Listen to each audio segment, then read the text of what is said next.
देखो, मैंने कल क्या बताया था, थोड़ा रिवाइज करते हैं, ठीक है।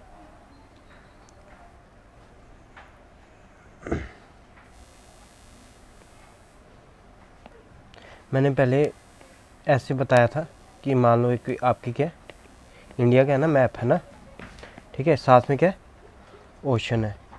तो लैंड के ऊपर हम क्या कहते थे, इसको बोलते थे हाइड्रोस्फीयर। जो पानी में सारा पानी का जो भी एनिमल्स रहते हैं, ठीक है, इंटैक्ट रहते हैं, उसको बोलते हैं हम हाइड्रोस्फीयर। यहाँ पे क्या बोलते थे हम, क्या बोलते थे, लिथोस्फीयर, ठीक है। और हवा, जो इसके ऊपर हवा थी, उसको क्या बोलते थे, एटमॉस्फेयर। अब इन सब को मिला के, ठीक है, हम क्या बोलते हैं, बायोस्फीयर, जिसमें तीनों ये आ जाते हैं, पानी के जीव जंतु, लैंड में जो होंगे, जो एटमॉस्फेयर में जो भी होंगे, ठीक है, समझ गए। इन सबको मिला के क्या बोलते हैं हम, बायोस्फीयर, ठीक है। अब सबको कैसे मिलाएंगे, बायोस्फीयर जहाँ तक क्या हो, लाइफ पॉसिबल हो, ठीक है ना। जैसे अर्थ है, ये सब हमने मिला दिया ना, अर्थ के कुछ तक क्या होगी, अर्थ के कुछ एटमॉस्फेयर तक लाइफ पॉसिबल होगी, इसको क्या बोलेंगे हम, बायोस्फीयर। क्या बोलेंगे, बायोस्फीयर, ठीक है। अब देखो, अब क्या है कि हम कोई अर्थ ले लेते हैं कहीं पर, एक पर्टिकुलर हम क्या लेते हैं, लैंड लेते हैं, सेलेक्ट करते हैं, ठीक है। उसमें जो हवा पानी और लैंड, हवा पानी और लैंड होगी, उसमें जो लिविंग ऑर्गेनिज्म एक दूसरे के साथ मिल रहे होंगे या कुछ कर रहे होंगे, और लिविंग ऑर्गेनिज्म अपने नेचुरल इन्वायरमेंट के साथ जो इंटरेक्ट कर रहे होंगे, उस चीज़ को क्या हम कहेंगे, इको सिस्टम। जैसे कि लॉयन की एग्जांपल लो, लॉयन किसको खा रहा होगा, डियर को, ठीक है। लॉयन कैसा रहता होगा, कुछ ना कुछ तो उसकी क्या होगी ना, कुछ ना कुछ ज़रूरत होगी जो नेचुरल से होगी पूरी, ठीक है। जैसे हवा हो गया, ठीक है, पानी हो गया, ये सब कहाँ मिलेगा, नेचर से मिलेगा ना। तो इस ये जहाँ पे रह रहा है, उस एरिया का एक पूरा सा इन्वायरमेंट देखें, उसको क्या बोलेंगे हम, इको सिस्टम। जैसे आपको, जैसे बंगाल टाइगर है, क्या है, बंगाल टाइगर कहाँ फाउंड होता है, वेस्ट बंगाल में। उसको एक इन्वायरमेंट चाहिए, क्या इन्वायरमेंट चाहिए जीने के लिए, ठीक है ना। उसको दलदली ज़मीन चाहिए, है ना, तो वो वहीं पे होता है। जैसे आपका लॉइन, लॉइन कहाँ होते हैं, गिर फॉरेस्ट में, उसको वही इन्वायरमेंट चाहिए होता है, वो पूरे इंडिया में नहीं मिलता है ना। कोई अलग अलग जगह में अलग अलग जो इन्वायरमेंट होंगे, वो जैसे इंटरेक्ट करेंगे, एनिमल एक दूसरे से इंटरेक्ट करेंगे, और जो एनिमल कैसे अपने फिजिकल इन्वायरमेंट से इंटरेक्ट करेंगे, वो उसको चीज़ को क्या बोलेंगे हम, इको सिस्टम। जैसे माउंटेन का इको सिस्टम हो गया, ठीक है, डेजर्ट इको सिस्टम हो गया, आपका मैरीटाइन है, यहाँ पे कोस्टल इको सिस्टम है ना, समझ गए। आप एक जगह को देखोगे, उसके लिविंग ऑर्गेनिज्म एक दूसरे के साथ कैसे रह रहे हैं और कैसे वो इंटरेक्ट कर रहे हैं अपने सराउंडिंग के साथ, उस चीज़ को हम बोलेंगे इको सिस्टम, समझ गया। बायोस्फीयर का छोटा सा पार्ट, बायोस्फीयर का छोटा सा पार्ट, उसको क्या बोलेंगे हम, इको सिस्टम। देखो, अब समझ आ गया पीछे वाला सारा। तो हमने ये पढ़ा था कंपोनेंट ऑफ इन्वायरमेंट। इन्वायरमेंट के कंपोनेंट क्या थे, एक नेचुरल थे, एक ह्यूमन मेड थे। नेचुरल क्या हो गया, वाटर, एयर, लैंड और लिविंग ऑर्गेनिज्म, ठीक है, जिसको हम बायोस्फीयर, लिथोस्फीयर और एटमॉस्फेयर और हाइड्रोस्फीयर बोलते थे। जो मैन के क्या थे, building, park, bridges, road, industries और मोनूमेंट्स, ठीक है, समझ गए। उसका एक पार्ट है ह्यूमन। ह्यूमन जैसे अकेला, फैमिली होगी, कम्युनिटी होगी, जैसे आप रहते हो, आप पूरे यहाँ पे गए आए नगर में, कम्युनिटी होगी, रिलीजन्स, एजुकेशन, इकोनॉमिक कैसे चल रहा है, कैसे कमा रहे हैं, और पॉलिटिकल वहाँ के सिस्टम कैसे चल रहा है, ये सब क्या है, इसके इन्वायरमेंट के पार्ट हैं, समझ गए। अच्छा चलो आगे। All organisms belonging to the plant or animal kingdom interact with each other and the interdependent upon one another। कहते हैं एक दूसरे के साथ ये इंटरेक्ट करते हैं। इंटरेक्ट करते हैं मतलब एनिमल को कुछ चाहिए होगा, वो प्लांट से खाएगा, ठीक है, प्लांट को कुछ चाहिएगा वो एनिमल पे डिपेंड रहेगा, तो एक दूसरे पे डिपेंडेंट रहते हैं। They also interact with their environment, जो आसपास का इन्वायरमेंट होगा उससे भी क्या करते हैं, ये इंटरेक्ट करते हैं। इंटरेक्ट करते हैं मतलब जैसे मैं आपके साथ बात कर रहा हूँ वैसे ही ये वहाँ जो कुछ चाहिए होगा वो इन्वायरमेंट से भी लेंगे। कैसे, जैसे आपको मैंने प्लांट पढ़ाया था, प्लांट इन्वायरमेंट से क्या लेता है, कार्बन डाइऑक्साइड लेता ना। अब ये इन्वायरमेंट डिपेंड है कि नहीं, डिपेंड है ना, इंटरेक्ट कर रहा है ना इसके साथ। अब देखो प्लांट क्या करता है, O2 छोड़ता है, वापस इन्वायरमेंट के साथ इंटरेक्ट किया ना उसने। प्लांट और क्या लेता है, वाटर लेता है, मिनरल लेता है, ठीक है ना, कहाँ से लेता है, सॉइल से लेता है।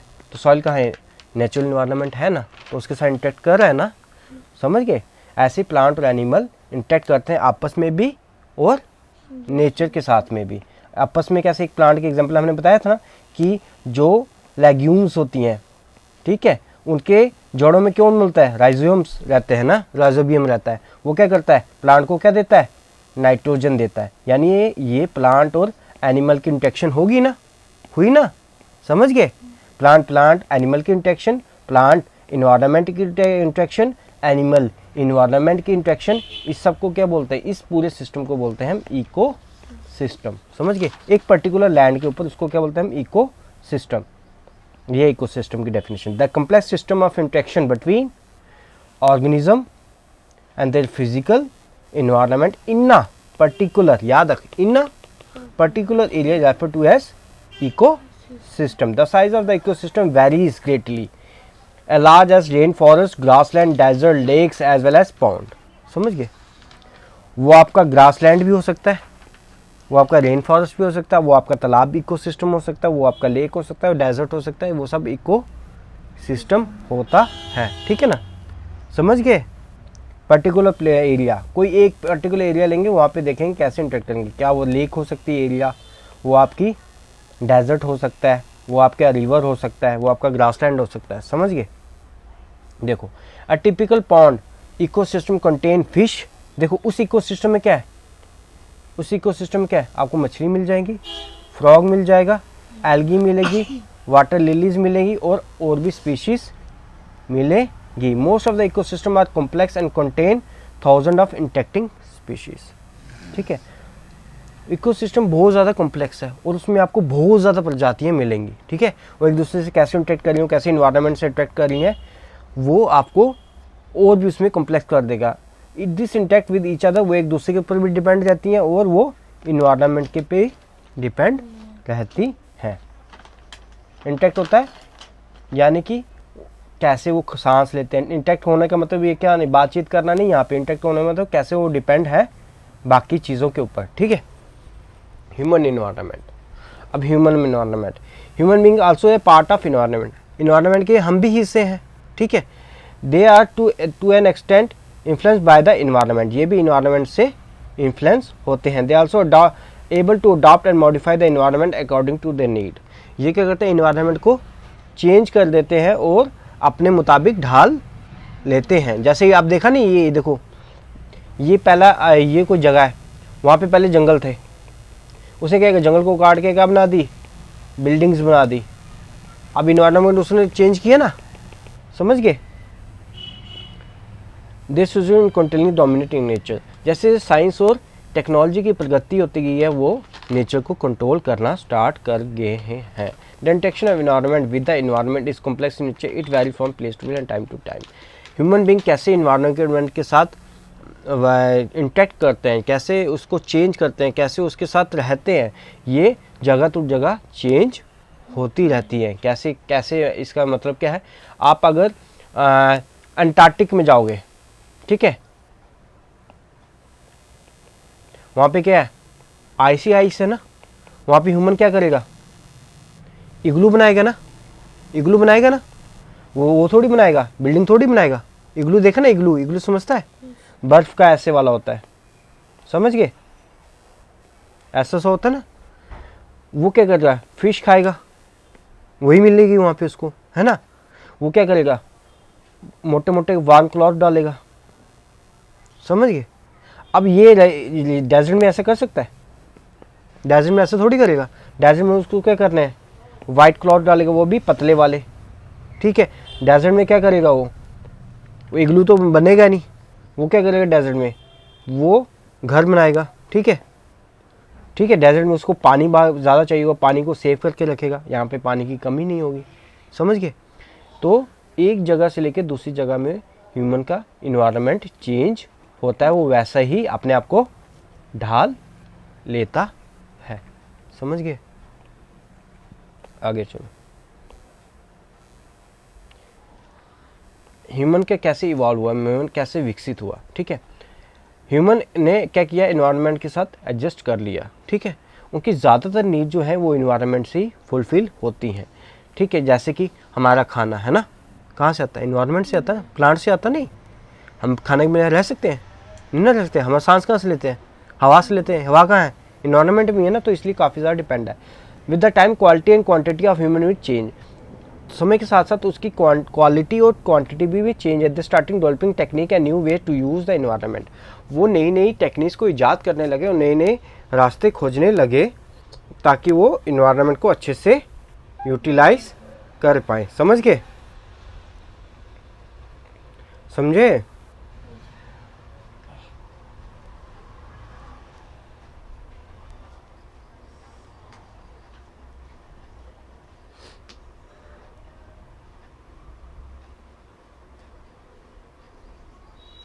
आगे पास्ट में क्या करते हैं, ह्यूमन कहाँ रहते थे, फर्टाइल प्लेन के रिवर के पास में रहते थे। ठीक है, वहीं पे खेती बाड़ी करते थे, वहीं पे एनिमल को पालते थे और फायर क्या करते जलाते थे अपने आप को बचाने के लिए और गर्म रखने के लिए। जब व्हील इन्वेंट हुआ, जब उनके पास सरप्लस फूड हो गया, खाने की भरपूर मात्रा होगी उनके पास, तब क्या कर दिया, वो गुड को एक्सचेंज करने लगे और हेल्प अदर टू प्रोग्रेस, और दूसरों को हेल्प करने लगे प्रोग्रेस करने के लिए। They start progressing varies raw material to meet their need, तो क्या करने लगे, काफ़ी ज़्यादा रॉ मटेरियल को प्रोसेस करने लगे, यानी कि और ज़्यादा उससे कुछ बनाने लगे। पहले वो कच्चे खा लेते थे मीट, अब क्या करना, मीट में मसाला ये वो डालने लगे। Industrial revolution enabled the large scale production of the goods, उसी दौरान क्या हुआ, इंग्लैंड में क्या हो गया, इंडस्ट्रियल प्रोडक्शन हुआ, स्टीम इंजन का इजाद हुआ। जब स्टीम इंजन इजाद हुआ तो वो और से ज़्यादा गुड बनाने लगे। ठीक है, the means of transport communication improve the world and fair of family. उसके साथ भी क्या हुआ, जैसे आपके इंजन बन, जैसे आपका व्हील बन गया, जैसे आपका इंजन बन गया, तो लोग क्या करने लगे, दूर दूर जगहों तक घूमने लगे और अपने गुड्स को बेचने लगे। समझ गए, which mostly due to natural process and human activity. Thus many changes took place in our environment which are mostly due to human process and natural human activity. तो काफ़ी ज़्यादा प्रोसेस में इन्वायरमेंट में चेंज आया, natural process की वजह से और ह्यूमन एक्टिविटी की वजह से भी आया। अब देखो, अब हम देखेंगे ह्यूमन और नेचर कैसे एक दूसरे से इंटरेक्ट करती हैं। The physical environment still provide human being with material needs, क्या प्रोवाइड करता है, खेती बाड़ी, फिशिंग, फॉरेस्ट्री और माइनिंग। हम कहाँ, फार्मिंग में कहाँ से होती है, नेचर में तो होती है। फिश कहाँ से पकड़ते हैं, तालाब से तो पकड़ते हैं। फॉरेस्ट्री कहाँ से है, फॉरेस्ट्री यानी कि हमारे फल फ्रूट कहाँ से आता है, वहीं से तो आता है, फॉरेस्ट से तो आता है। माइनिंग, धातु वगैरह कहाँ से आती हैं, माइनिंग करते ना हम, खोदते हैं ना, ऑयल की चीज़ें देखी ना आगे पीछे कितनी है। ठीक है, स्टील, अगर हमें ये चीज़ें नहीं मिलेंगी रॉ मटेरियल तो हम एडवांस नहीं कर सकते। ठीक है, human being and the activity also represent the greater danger to the environment. लेकिन ह्यूमन क्या होगा, ग्रीड हो गया। ठीक है ना, nature provide the human beings according to their need but not according to their greed. Nature हमें उतना ही प्रोवाइड करता है जितनी हमारी ज़रूरत है, लेकिन हमारी ग्रीडी, हमारी लालच में इतना नहीं प्रोवाइड करता। हम लालची होते हैं, हम कहते हैं और तो इसी की वजह से क्या हुआ, ह्यूमन इन्वायरमेंट का क्या हो गया, डिग्रेडेशन स्टार्ट हो गया। ठीक है, जैसे ह्यूमन सिविलाइजेशन होने लगी, people do not use any nature to for their existence but also fulfil of the needs but also exploit and misuse. उन्होंने अपने जीने के लिए ही नहीं, लेकिन उसको इतना एक्सप्लॉइट करता है, उसको इतना मिसयूज कर लिया है। They have disturb the natural environment, और उन्होंने क्या कर दिया, इन्वायरमेंट को पूरा डिस्टर्ब कर दिया। इसी का कारण है इन्वायरमेंट पोल्यूशन। सर समझ आया। When the disturbance made by the human being the environment are less and nature are easily repair maintain. अगर हम एनवायरनमेंट को कम पोल्यूट करेंगे, कम उसको डिस्टर्ब करेंगे, तो अपने आप वो क्या होगा, अपने आप को रिपेयर कर लेगी और वापस से अपनी जगह आ जाएगी। लेकिन हम अगर उसको ज़्यादा करेंगे और ज़्यादा एक्सप्लॉइट करेंगे तो वो क्या होगा, जल्दी से रिपेयर नहीं होगा, उसमें कई ज़्यादा प्रॉब्लम्स आ जाएंगी। ठीक है, जैसे कि आप देखो ना कि अभी क्या हो गया, वार्मिंग हो रही है ना, ग्लोबल वार्मिंग किसकी वजह से हो रही है? वो ग्लोबल वार्मिंग किसकी वजह से हो रही है? हमने कार्बन डाइऑक्साइड ज़्यादा छोड़ दिए ना, तो उसकी वजह से क्या हो रहा है, वो क्या कर रहा है, गर्मी को पकड़ रहा है।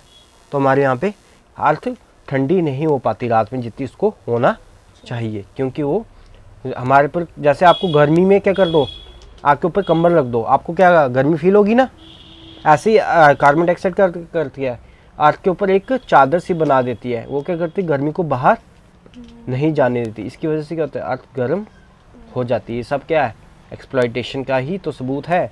Today the whole world is facing the various problem due to technology scientific development और ओवर पॉपुलेशन और अर्बनाइजेशन की वजह से हम काफ़ी ज़्यादा क्या कर रहे हैं, मुश्किल फेस कर रहे हैं। Environment pollution is the result of the unplanned and unwise use of technology. हमारा एनवायरनमेंट का जो पोल्यूशन है वो किसके कारण है, ना तो हमने प्लानिंग सही से की है, ठीक है, और ना ही हमने उसका सही से यूज़ किया टेक्नोलॉजी, उसी की वजह से एनवायरनमेंट पोल्यूशन ज़्यादातर होता है। A perfect balance is needed between the natural and the human environment. अगर हमें एनवायरनमेंट पोल्यूशन को बचाना है तो हमें पूरा बैलेंस रखना पड़ेगा नेचुरल और ह्यूमन एनवायरनमेंट के बीच में। A number of organisation with the help of scientist, technology and planner are working to solve the environment problems facing the world.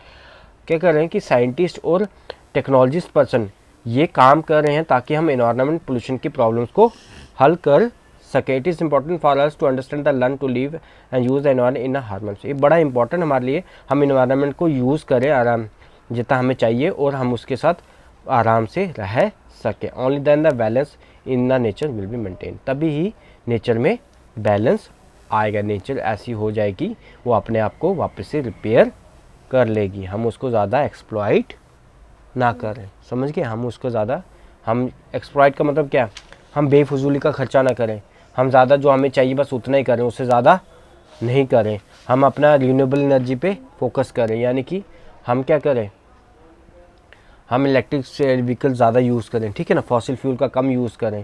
तो इसकी वजह से क्या होगा, इन्वायरमेंट